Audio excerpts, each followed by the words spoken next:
Hey, what's going on, guys? Coming back with another deck profile. This time we're going to be using both of the skills, Straight to the Grave and Ectoplasmic Fortification. Straight to the Grave just acts as a Wasteland for the deck, just an automatic Wasteland at the beginning of the game, and Ectoplasmic Fortification is going to continually make your zombie monsters stronger by 100 every single time that you have a zombie on the field. And we'll talk about how you can really not abuse, but make your zombies the most powerful that they can be with this deck. And we have a couple different options with both of these skills on different tech options you can play. So, Straight to the Grave, Ectoplasmic Fortification. So, starting off, we're going to start with 3 Zombie Tiger and 3 Decayed Commander. These 2 cards are absolutely necessary for this deck.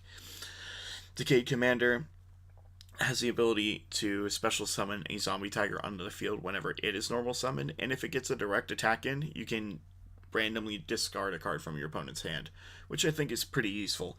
It's not a big monster, but again, you do get that special summon for Zombie Tiger, and you can potentially get that discard ability. Zombie Tiger is a union that can equip itself to Decayed Commander to boost his attack and defense by 500. So he'd end up being a 1500 attack, 2000 defense. He also has the ability, though, to unequip himself to special himself onto the field, which is nice.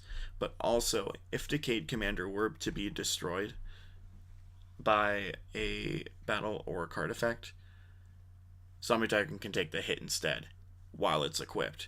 So you can keep Decayed Commander on the field, which is really nice for our Ectoplasmic Fortification, to keep those zombies on the field, to keep getting those counters on it, to make them even stronger every single turn. So really nice synergy with that and that skill, and again, Straight to the Grave would just increase their attack in general. So, 3 of each of those. Could run 1 Dragon Zombie and 1 Snake here for the fusion. Nothing crazy. Gonna run 2 Shards of Greed for a little bit of extra card draw. Again, this deck is not super fast because we have to build up our counters on Ectoplasmic Fortification, and you're gonna need counters for Shard of Greed to get that card draw. But if you get that card draw, it's gonna be really helpful. So we're gonna run 2 Shards of Greed, 1 Polymerization for our fusion. Another one of Half Shut. This is going to have the attack of a monster on the field, but it's also going to keep it from being destroyed by a battle. So you can use it in a couple different ways. You could equip it to a monster that you just want to make sure that it doesn't go away. But again, remember, its attack is going to get halved. So, take it as it will. It has a couple uses. So we got 1 Half Shut. We're going to run 2 Violet Crystals. This is where we're going to have a little bit of variation between the 2 decks. Violet Crystal I would run with Straight to the Grave, because you can get both the Wasteland on the field and the Violet Crystal, get a little extra boost. If you're running Ectoplasmic Fortification, I would run Wasteland, just to get that 200 permanently on the field. Unless they have some type of spell destruction, but you can get those Wastelands on the field. Or if you want to run a combination, you could do 1 Wasteland, 1 Violet Crystal, or you can run both and sub out a couple things. You could take out the Half Shut, put in 2 Violet Crystals and a Wasteland, however you see fit. So again, both of those work. So okay, as for the trap cards, we have 1 change from the typical traps that we've been running. This one's Conscription. This comes in Arena of Lost Souls, and it's very risky. So you could sub this out for something else. I like it a lot because it can help us stall a little bit if we get lucky.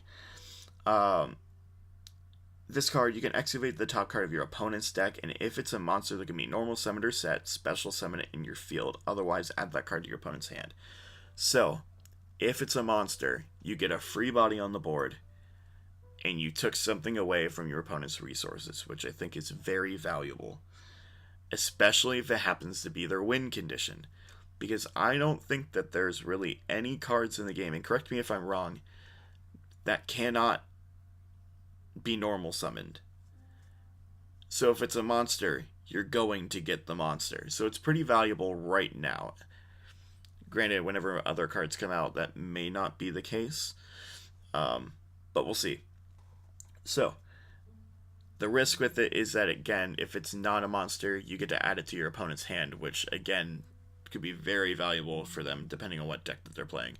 I mean, any deck getting an extra card draw is very helpful. But with this deck, you're going to be playing a risk anyway. Why not risk it more? So, 3 Conscription. And we got the typical package of Windstorm and Sphere Kuriboh. Again, run 3 Windstorm if you don't have Sphere Kuriboh. If you do have 3 Sphere Kuriboh, run 3 Sphere Kuriboh, not Windstorm. Nothing crazy. And for our fusion, we got Great Mammoth of Goldfine, or Goldfine, however you want to pronounce it, which again is the fusion of Snake, Hare, and Dragon Zombie. This is the biggest monster we have in the deck, which is scary because it only has 2200 attack. Again, our main focus is Ectoplasmic Fortification to make our zombies as big as we possibly can, but you have to stall as long as you can. Again, that's the problem. And now, granted, when we get more zombie support in the future, I think it could be useful, but until that happens, this is probably the best zombie stuff that you could do. Besides doing a King of the Skull Servants, which I'm in the process of getting those too. But again, the synergy between Zombie Tiger, Decayed Commander, and Ectoplasmic Fortification works out pretty well. So, I don't know, mess around with it. It's mainly just common cards besides the skills. So, you'll be able to get all these cards pretty easily and pretty cheap. So, but yeah, if you have any comments, any ways to make the deck better, leave them in the comments below. Make sure you like the video if you like what you saw, or if you're even going to use the deck. And hit subscribe for more deck profiles. So, thank you for watching, and I love you guys.